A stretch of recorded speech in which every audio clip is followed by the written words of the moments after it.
Good morning and welcome to our Sunday service. My name is Sarah Lensley and I'm the minister of the Unitarian Society of Ridgewood. The Unitarian Society of Ridgewood was founded in 1896 and has, for these last 124 years, been a beacon of liberal faith. Our congregation is a welcoming one, whatever your gender, sexual orientation, education, history, race, ethnicity, or age.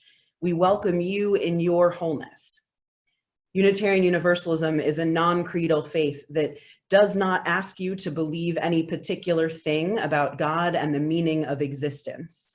What we do ask here at USR and in Unitarian Universalism in general is that you engage in thoughtful consideration of your own life, your beliefs, your actions, your visions for what may yet be.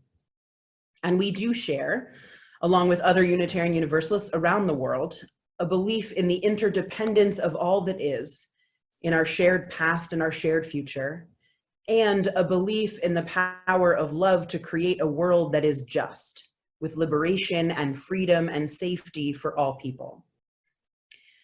This week, the president demanded that governors allow houses of worship to reopen. Perhaps you saw this. They are essential, he said, and he threatened that if governors wouldn't let them reopen, he'd override them. As you might imagine, many folks have been weighing in from many different sides.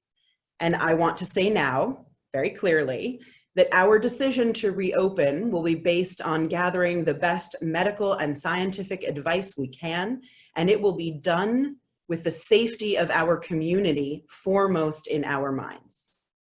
And this is not because I believe that what we do at the Unitarian Society of Ridgewood isn't essential. It's because your leadership and I know the difference between a house of worship and a community of faith.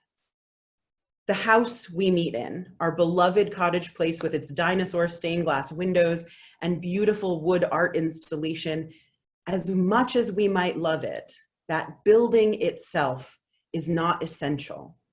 That building houses what is essential. The community of care and love that we create together. And I and your leadership are unwilling to risk the people that make our community. There have been moments in our history when we have, as a nation and as individuals, been called upon to take great risks and to make great sacrifices for a greater good. We feel that strongly this Memorial Day weekend as we commemorate and remember those lives lost in service to this country. There have been moments when folks among us have given their lives to ensure the safety and freedom of others. There are times when risking health and safety are unavoidable and make both practical and moral sense.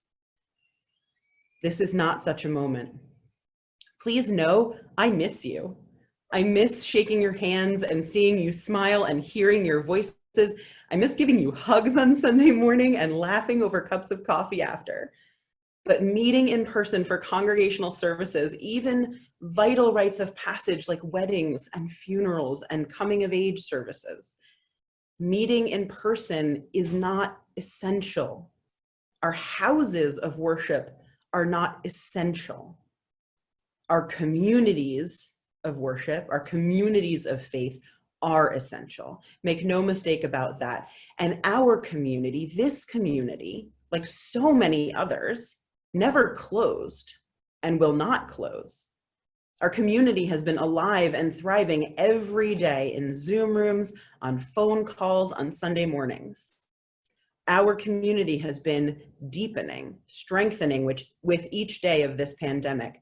I have watched you care for each other, rally around and volunteer to make sure every single person associated with this community is being checked on regularly. There are essentials.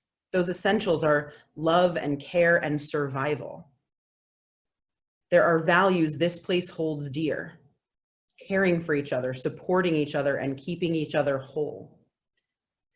One day we will be in person again, I promise, and it will be joyous, I promise. Until we can do that, knowing that we aren't risking a single person in our beloved community, our house will be closed. But we will be here for each other, a community of faith and service and love, living our values even when it's hard.